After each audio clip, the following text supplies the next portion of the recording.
So hi, I'm Mark Beebe. It's good to be with you. I'm one of the pastors of Cokesbury. I work principally with Recovery Ministries.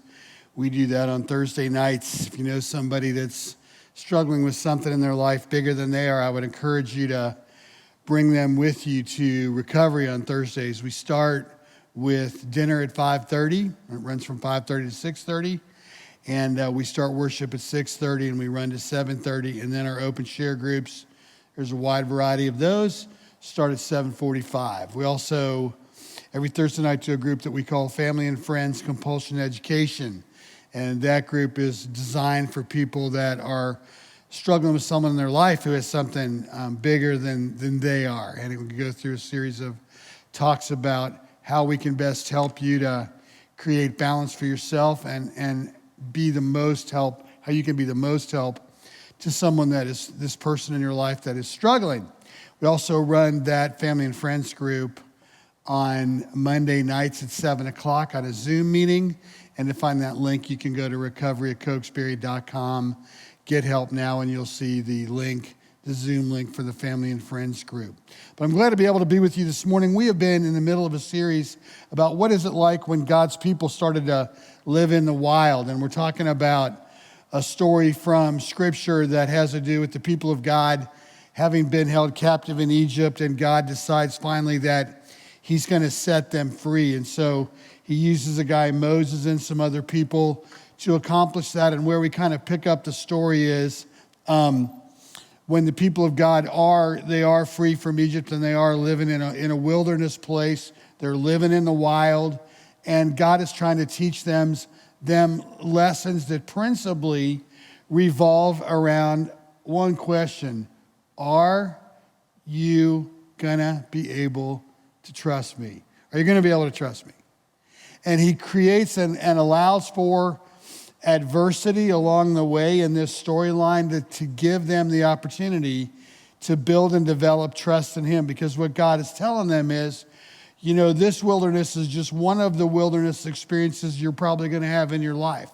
And that's true for all of us, isn't it? It's like we all find ourselves in lost places. You know, we all find ourselves in difficult experiences. We all find ourselves being overwhelmed. And are we gonna accept, and more importantly, are we gonna trust God's direction? And then another piece of that is, are we gonna trust God's direction when it doesn't seem like, to us, we know what the end is going to be like, and it doesn't seem like we think he knows what the end is going to be like, and we're not sure if we like the direction that he's taking us, and maybe we even think we have a better way. All that is happening in these stories about the people of God walking around with him in the wild. So God's direction is going to show up. That question is going to show up in the story that we're going to get into today. And so I put up two pictures. The first one is a picture of like the equivalent, I don't know if that's the actual one or not, but it's the equivalent of a Spaghetti Junction in Atlanta, which is like 2 million freeways going over top of, underneath, around, through each other, trying to get you on the right freeway to get to the right place that you want to go to, the place, the right direction of where you want to go. So that's the first picture. And then the next picture is a picture, at least in theory, of one of the longest straight roads in the world. And one of those, at least in the world, the top 10 is out west, and this may be a picture of that, I don't know, but the longest, straightest road. And the question is, for you and for me, it's going to be true probably that when we see God start to really lead us, because we love to be in charge. And we love to be in control. And we love to be our own bosses. You know, when God first starts moving in our lives, when God first starts trying to lead us and we're walking with him, which is the only choice the people of God had when they were out in the wilds with him, because they didn't know where they were going, because they had never been there before. Well, we look at God's direction in a lot of ways, I think, like that Spaghetti Junction, like, God, it really looks like you're kind of aimless. I mean, I have this problem in my life. I have this issue going on in my life. I have this thing going on that's tough for me. I don't really know how to get through it on my own. I came and I asked you for help. And now, when you're supposedly leading me and you're supposedly walking with me, I mean, you're not doing a very good job because, like, the thing is, I don't know where you're going. And I don't know where we're going to end. And so, like, since the unspoken piece of that is, since I don't know God, well, I'm going to assume that you don't know. Since I'm not convinced that you know what you're doing, and I'm not convinced because you haven't let me in on how this is going to end, I'm not sure if you know what you're doing. I'm not sure, back to our original theme, I'm not sure if I trust you. If you would just tell me how this is going to work and where we're going to go and give me a snapshot of how this is going to end, I'd be good. But like, you're not doing that. You're basically saying every day you're waking up and you're telling me, and I'm waking up to you and you're telling me, well, you know what? Today you need to trust me. I know, but like, where are we going? Well, I need you to trust me. It's really frustrating for us as a people that are consumed with our own will to be able to handle that. And when we get in the hardest places of our lives, the truth is we're going to have to rely on the direction of God because we're not going to be able to solve what is in front of us on our own. We don't like that. We don't like any sense of having to really, when the chips are down, depend on God or honestly or anybody else. But we're in that place. And so for us, it looks like the spaghetti junction deal, but for God, it looks like a completely straight road. Because see, God isn't confused at all. God knows exactly where he's heading. God knows exactly where he wants to lead you. God knows exactly what the path to your health and fullness and wellness and peace and release really is. You might not know, but he knows. And see, the thing about God is, part of your healing is learning to allow him to take your hand and learning to walk around with him without knowing the end. So that's kind of where we're going to pick up the particular story for today. So Exodus 17 is where we're going to start. It says, at the Lord's command, the whole community of Israel, all the people of God, people that left Egypt, left the wilderness of sin, which is Sinai, not like sin, and moved, get this, from place to place. So like you can imagine if they're like us, they're hating it. Like they don't like the vagabond life. They don't like the impracticality of the vagabond life. They don't like the idea that spiritually they got to get up every morning and God is going to provide them with daily food and they don't have anything in their refrigerator and they don't have any fallback and they've got to trust him. And they really don't like the fact that on a regular basis, God is going, get up, time to go. It's like, no, God, I have built my own life. I've established my own relationships. I have my own way of producing income. I have my own way of doing what I do on the weekends. And God, what I need you to do in my life is I need you to bless what I have already built. And I need you to give me an assist with what I have already built. That's what I need you to do, God. I don't need you to meddle in my affairs. But see, you can imagine day after day after day of being in the wilderness like that, being in the wild, and the anxiety and eventually the anger at God building up over, why aren't you showing us what the plan is? And why can't we just stay put? Why do we always keep moving? But it says God was moving them around from place to place. He did that for a purpose. What was the purpose? It wasn't just to create. It really honestly was. It was not just to jack them up. It wasn't. This is what it was about. It was about showing them and showing us that the principal issue, the principal problem with wilderness life, the principal problem with life in the wild is dependence. It's having to be dependent on God. Like we're all aces in our prayer life at telling somebody else, like this became so overwhelming, this particular relationship or whatever it is, health issue, money issue, whatever, it became so overwhelming, like I turned it over to God. Did you? Because if you did, you were not enjoying that. Whatever we turn over to God, we turn over kind of like what it would be like if you had a baseball bat in your hands and you were ready to hit a pitch, and somebody walked out there to you and they said in the batter's box, and they go, "Here, I want to release your grip from that bat." You're like, "What are you talking about?" It's like lining yourself up for a perfect golf shot. And you've got the perfect grip. You've got the club just exactly the way, your golf coach told you to hold that club, right? It might even be a new grip. And someone goes, I want you to release your grip from that club. I want you to release your grip from your daughter. I want you to release your grip from your son. I want you to release your grip from your marriage. I want you to release your grip from your future. Like, what is that like for us when God is asking us to trust him, when the emotional road right then looks like that spaghetti junction, but the actual road that God has you on looks like that one of those longest, straightest roads in the world? Our problem really is about the anxiety of dependence. But if you go back through these stories that we've been working on of the people of God being in the wild, did God ever put them at risk? No. Did God ever not provide for them? No. Did God ever leave them in a place of vulnerability? Only to teach them more about trust in him. No other way. Did God look out for their safety? Yes. Was God the daily provider of bread and food? Yes. Was God the daily provider of direction? Yes.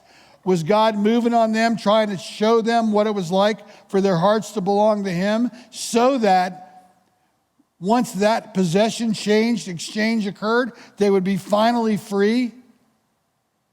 Yes. This story is also a story about following. What is it going to be like when we don't follow our will, but we follow the direction that God has for us, that is trying to lead us to what Jesus talks about in the Gospel of John? I come here to be with you, Jesus says, in order to give you one simple thing. And that is a full life, a free life, an abundant life, a rich life, a complete life. But to do that, we got to learn how to deal with dependency on God, trusting God, and following him. And the question is, how do you get to that place of trust? Is it true that in the end, it's going to be Jesus that provides that basis for trust? Is it going to be that in the end, Jesus provides the credentials that God is showing you that are going to give you the opportunity to trust? And was that true all along, even from the beginning of God establishing creation? So we're going to go on to the story. It says, eventually, they all stopped and camped at a place called Rephidim. But here's the problem. There was no water there for the people to drink. So once more, this has now happened 771 million times so far, just in us doing this storyline of them being in the wilderness. So once again, the people of God do what? They say, God, you know what? You've shown to us before over and over again in these last weeks, months, years, how you've taken care of us. God, we've seen the way you fed us every day. God, you've been really good to us. And you know what, God? Whatever you say, we trust you. They don't say that at all. Because we're a live by the second bunch of people, aren't we? We're really spiritually, we're really much more of a what have you done for me lately people than we are any other kind of people. We're not very good at remembering. We're not very good at retaining. We're not good at allowing our history with God to build our future confidence. We're good at what God is doing for us immediately to build our immediate confidence. So once more it says the people of God complained against Moses, and actually really against God. When they talked to Moses, they were trying to talk to God. Give us water to drink, they demanded. Give us water to drink, they demanded. See, here's the thing. A demand in and of itself is complete evidence of a lack of trust. A demand in and of itself is complete evidence of a lack of trust. It's like one thing in a prayer, in your prayer life, when you're talking to God, to go, you know what, God, I am as sure as I can possibly be that this is what I need in my life, and I really want to ask you to bring that about, make that happen. It's something else to go, God, you know what, I know what I need, and I don't really care if you know what I need or not, and I'm not very interested in your ideas or your direction or your taking me by the hand or your leadership. What I want you to do is deliver the goods. I want you to deliver the goods. I don't want to talk to you about it. I want you to deliver the goods. And if you don't deliver the goods, you're not worthy of my trust. That's a demand. And see, by just saying it that way says, I don't really believe, God, that you are who you say you are. I don't really believe in what you have done for me along the way, and I don't really believe that you're going to get it done, because I have to demand from you what it is that I want. I'm not willing to let you show me what it is that I need. I know. I'm going to demand from you what it is I want you to do and tell you what I want. And then, if you're any kind of a God at all, you're going to do it. We have to deal with that piece of our lives where we're demand-oriented and we really think that God lives with us and is in a relationship with us as if he's Amazon or whatever. Because if we don't deal with that, what's going to happen is the enemy is going to be very adept at using that to create a big barricade between you and God or me and God. And the way he's going to do it is to go, God isn't really worthy of your trust, and God isn't really worthy of your worship, and God isn't really worthy of leading you, because look, he did not deliver what you needed. You see? You remember? He didn't do that. You needed this. He didn't do it. And then the next piece of that will be, he wasn't there. And then the next piece of that will be, and I don't need him. Truth of that is, how did God design you and me? Well, he designed us, one, to be in a fellowship relationship with him, and two, he designed us to worship him. And in our worship, not just like Sunday morning worship, but in our worship, in our adoration of him, in our joy about him, in our confidence in him, all that's worship. We're supposed to draw other people to him. So Moses, he responds to their demands. Quiet, Moses says. Why are you complaining against me? And here's the clearer part. And why are you testing the Lord? Why are you testing God? And see, here's the deal. If you're not in the middle of a test today in your life, you're going to be. So that's what makes this so important. What are you going to do when those tests start to show up? And what is being tested with God isn't whether God is a good deliverer. It isn't whether God is a good producer. It isn't whether God is a good Amazon. What is being tested with God is, can you, do you, will you trust him? Regardless of circumstances, and because sometimes of circumstances. What is going to be tested with God is always going to be about your level of trust. So Exodus goes on, Exodus 17:3, and it says, but tormented by thirst, they continued to argue and fight with Moses. Why? This is another repeat performance they keep talking about. They keep trying to go back to where even though they were in slavery, even though they were slaves. We know a lot about slavery. We might not know it the way they did, But we know a lot about emotional slavery. We know a lot about physical slavery. We know plenty about spiritual, mental slavery.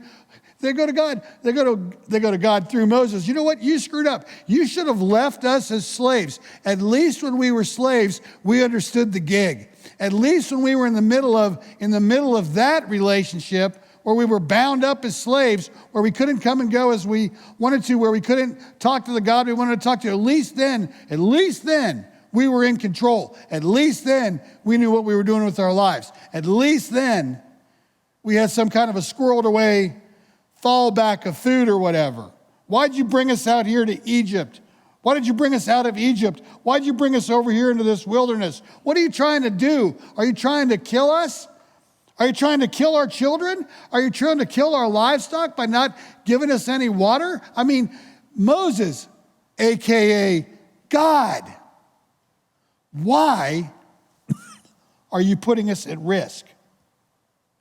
And the question is, in this story, when it feels like God is putting you at an unbelievable risk, when it feels like God isn't there for you, when it feels like you can't trust what God is going to do next, you got to ask yourself this question. Am I going back and looking at places in my life where God has already delivered for me? Am I trusting the history of God in my life? Am I trusting the way that God has loved for me and cared for me all throughout my life? And if I simply am at a place in my life where I cannot see clearly any circumstance because I'm in such a negative place where God has really done that for me, then I got to go back to the cross and I got to go, I'm going to sit at the foot of the cross. I'm going to sit right there with Jesus, and I'm going to remember that Jesus on this cross was about Mark Beebe. He died on that cross for me. He took the stuff off of my life and put it onto and into his body and hung on the cross and died to set me free. See, that's the promise that we're seeing unfold all the way back there in Exodus, is the problem of God redeeming and setting free people. But you can see what it's like, the power of vulnerability, can't you? You can see what the power of vulnerability is like. Examining our thirst is really about the stuff that makes us thirsty, and it's not obviously just water. Examining our thirst is really about examining our vulnerability. We don't like it. We don't like having to trust this God who's going to come out of the middle of the wilds and provide for us. Because to this day, where they are, even though they're now complaining for the umpteen millionth time, never one time while they've been out there together, these guys and God, has God ever let them down. Never one time has God not provided for them. Never one time has God blown it. But they keep complaining because they don't trust anybody other than themselves and their own resources. And see, like, as long as we're in that place spiritually, I don't care what is going on in your life, you're going to struggle. And you're going to find yourself feeling unbelievably alone. Unbelievably alone. Because you don't like the vulnerability of having God say what he's always said to you. I'm going to be your God, and you're going to be my people. There are consequences with God being our God. And there are consequences with us being the people of God. Because in that relationship between us and God, like we're not equals. You know, we go to God, man, and we don't know where we're going. It feels like that spaghetti junction thing. God, you got to tell us where we're going. God goes, we're just going to keep driving. I don't got to tell you where we're going. Because I know where we're going. And I know at the end for you it's going to be good. And I know I'm going to take care of you. And that's all you need to know. Man, we don't like that. We don't like that vulnerability.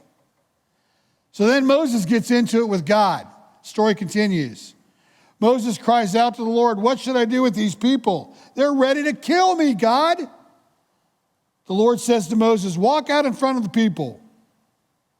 Take your staff, the one you used when you struck the water of the Nile. See, in that story, while God was in the work of setting them free, Moses takes this same stick that he's talking about, this same staff, he calls it, slaps the water of the river Nile, and it all becomes blood. And that's happening because God is trying to convince the boss man of Egypt, Pharaoh, to let the people of God go. So he goes, take that same staff, the one that you used to create blood in the Nile, and call some of the elders of the church, the elders of Israel, of the nation, the people that are walking around with you, call them together to be with you. He goes, I will stand back before you on the rock at Mount Sinai. I'm going to strike the rock, and the water is going to come gushing out of the rock. And then the people are going to be able to drink. Like, why a rock? Why doesn't God go, look at, if you go 77 feet this way and 2.5 miles that way and 4 miles that way, you're going to find a underground stream that comes up right here, and you're going to find all the fresh water you could possibly need. Why doesn't God do that? Why doesn't he say, there's a little reservoir over here, if you just go over there, you're going to find fresh water? Why doesn't he say, well, that's brackish water, but you know what, I'll go over there and I'll tap on it and I'll make it fresh water? Why doesn't God say that? No, he picks a rock. Why a rock? Because in the desert, a rock is far and away the hardest, toughest, most hard to get inside of object that there is, right? There is nothing harder. Why a rock? Well, because the point of the story is we're the rocks. Like all of us, we're the rocks. We like thinking of ourselves as being rocks. We like thinking of ourselves as being independent. We like thinking of ourselves as being self-secure. We like thinking of ourselves as being able to, quote, hold our water. You know, we like being able to go, I hold my stuff inside. Nobody really knows what's going on with me. We like being able to be external tough guys, tough people. We like it. We like taking care of ourselves. And God's like, I think I'll pick a rock. Why pick a rock? Well, because number one, yes, hardest surface in the desert. Let's make a point about level of difficulty and the way I love you and the way I'm going to care for you and how easy it is for me to sustain you and provide for you. So I'll pick the hardest thing to do it. That ought to tell us something. That ought to speak to us about the way God accepts challenges that we bring to him. That ought to speak to us about how much he cares for us. That ought to speak to us also, though, about his loving authority and his loving power and his loving healing. If you're on the run from God right now today, you're the rock. You are the rock. You're made of 90% water, but the water inside of you is slowly drying up. If you're a Christian, when you were baptized, God put living water into you. Living water, the living water of Jesus was inside of you, freely able to gush out. But now, if you shut yourself off, you've said, you know what, I don't want that living water. I think I'll use this brackish water in my life. I think I'll use that. Rather than go to God and say, God, I need to release the living water. And let me tell you, like if you haven't met Jesus and you haven't given your life to him and you're thinking about it, I want to challenge you to do it. Do it today. Do it now. Get baptized. Get the living water of Jesus inside of you so that the free-flowing love of God in Jesus Christ is coming out of you every day, and you're never going to feel thirsty again. That was the promise in John. Jesus goes, I am living water, and if you drink from my water, you will never be thirsty again. If the people of God out there in the desert would have been drinking from the water of God, they would have not been thirsty. But they were relying on themselves. That's why a rock. So, hardest surface in the desert, God's making that point. Secondly, us, we're like the rocks. So it says Moses struck the rock, and as he was told, and guess what happened? Water gushed out as the elders looked on. What's your rock? That's my question today. What have you decided you have covered with so much hard surface? What pain in your life is there right now that you have covered with so much hard surface that you are not going to let God or anybody else get there? Because that secret, that piece of your life is what is causing you all kinds of struggles and taking away from you all kinds of energy and vastly limiting that abundant life, that free life, that full life that God has promised to you. Here's a great quote from somebody, maybe some kind of bishop used this quote. I don't know who said this. But this is what it says. When we come to the end of ourselves, we begin to discover who God is. I mean, like today, my prayer would be that for all of us is like we figure out how to come, quote, to the end of ourselves, end quote, a whole lot quicker. Like a whole lot quicker. Could we just expend all of our energy? Could we just get it all done? It's like watching, watching my grandson. I saw him last weekend. I watched him have a full-fledged little pout session at a park. And so he wanted to do one thing, and his mom didn't want to do it. It was really about some other boys who were there, and he had taken this kid's football, and my daughter said, you got to give it back, and you got to ask him, can you use your football? And of course, he had a fit about that. He just couldn't figure out why he had to do all that, and he thought it was his turn, et cetera, et cetera. So he stood over on the corner of the park, away from all of us, and he just had a full-on pout. Full-on pout. I mean, you know what? In your relationship with God and your relationship with Jesus, if you got to have a full-on pout, hurry up and do it. Hurry up and do it, because the sooner you get through exhausting all of your resources and playing out all of your schemes and plots and ideas and brilliance, the quicker you're going to discover who God is and who Jesus is in your life. And you're going to begin to experience that living water that is so, so good to taste. Once you really taste the living water of Jesus in your life, I'm telling you, you're not going to want to drink any other kind of water. So Exodus 17 goes on, and it goes, so Moses, after that experience, Moses named the place Massah, which means test, and Meribah, which means arguing. Because that is what the people of God did. They argued with Moses, and they tested the Lord by saying, is the Lord here with us or not? And maybe they didn't really know. Maybe they didn't really know the question they were asking, but they got it right. The question really wasn't, is God doing what we want him to do for us or not? The question they asked, and like I said, maybe they stumbled into it, but is God here with us or not? We're good. We're good with the idea of God doing stuff in our lives. We're good with the idea of God fixing stuff in our lives, being our handyman. We're good with God delivering the Amazon equivalent stuff that we want in our lives. We're very good at being grateful, quote, and thankful for all of that. But see, that takes us to a relatively shallow, intermittent, temporary kind of relationship with Jesus and with God.